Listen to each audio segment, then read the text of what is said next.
Hi there, my name is Morgan and I'm the other half of Ma'am.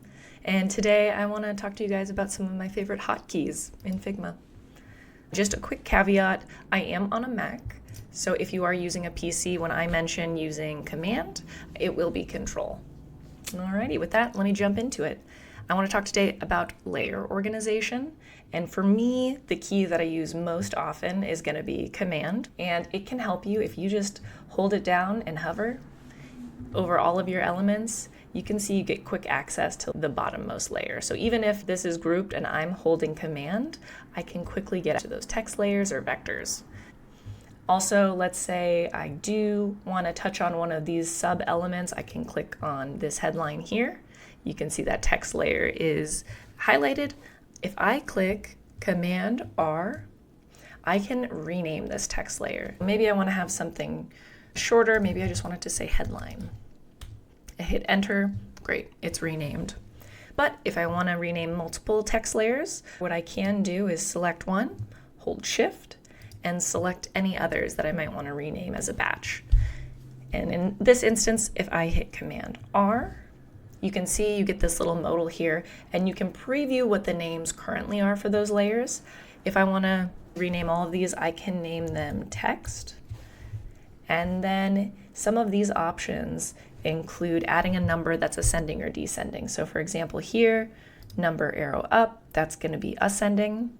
I can also change in what order it starts ascending from. Maybe I have some other text layers somewhere else. I want this to start at 5.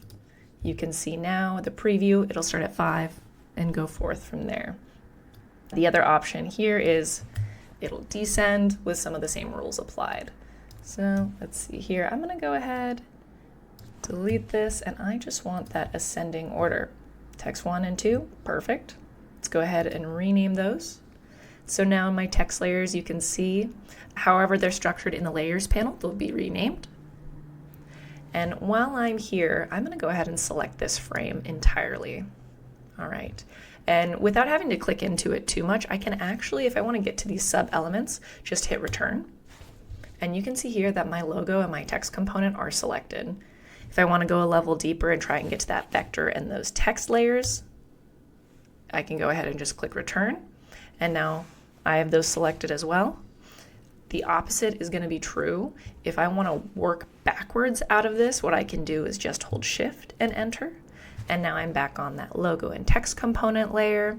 If I hit shift, enter again, you're going to see that I'm back at that top layer.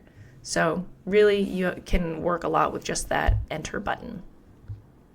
And then lastly, my favorite cheat is for when I get lost in the gray space of Figma. If I need to be anchored to some sort of element on the page so that way I can just reorient myself, what you can do is whatever layer you want to look at, see this little icon or text element there and double click it. And you can see it'll drag you right to where that is on the canvas, reorienting you and getting you back to where you need to be. I hope some of this was helpful. Feel free to leave comments or maybe something you'd like to know next. And thank you so much for being here.